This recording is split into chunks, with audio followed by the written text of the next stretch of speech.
Innovation is more than a cookie-cutter process. To truly succeed, companies need to better understand how people think and the role of culture and emotion in their thinking process. Today, we're talking with Brett Richards, a SEEC expert in thought leadership and innovation. Ladies and gentlemen, Brett Richards. It's not enough to just know about innovation and know the steps to innovation. When we are talking about the way the world is now in terms of massive globalization, hyper-competition, and the need to reach out globally for expertise and inspiration and resources, we have to get better at understanding the emotional and the affective underlying dynamics at play in terms of sharing knowledge. It's important for us to understand the strengths that we bring to the table in terms of the rich quality and way in which we think and how we think. So through our process, we really codify and enlighten individuals in terms of that rich thinking that they bring to the table. It's also important to understand areas where we can expand what I call our winning thinking cycle.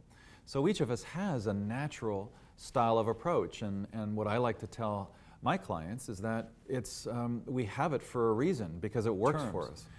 What we also see as an opportunity, however, is to how can we expand that rich style of thinking, diversity that an individual brings to the game. So what our clients end up with is an understanding in terms of conscious competence, in terms of knowing what they know and how they do things very, very well so that they can continue to focus on those strengths and continue to maximize those natural strengths that they bring to the table.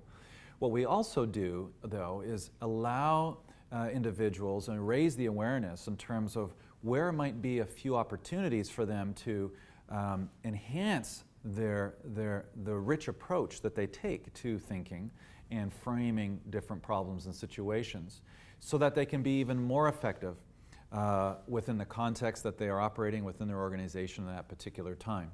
So a leader, for example, might understand that they bring a tremendous amount of analytical and logical type of thinking, which provides a tremendous amount of rigor to seeking to make the right judgments around problems and decisions within the organization.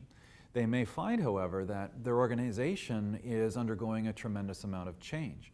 They may find that they're having to drive or at least to initiate or stimulate more creative and more flexible and diverse type of thinking within their organization, given the fact that their organization is undergoing a number of competitive pressures. So what our process does is to help to understand where and how our thinking is influencing tremendously our behavior and our actions and our results, and where there are some opportunities to, as Covey would say, sharpen the saw in terms of expanding our own abilities to achieve even more effective action given the context in which we face in that moment. If we want to think differently, if we want to frame the world in a new way, as we all feel we're compelled to doing, we also have to recognize that we have to create the conditions for that liberation of our thinking to occur.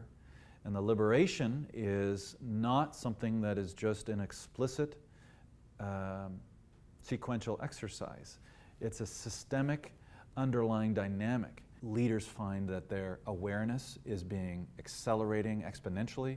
They find it tremendously enriching to understand how their thinking and their emotional fluency interrelate in such a way to drive more effective leadership practice for them.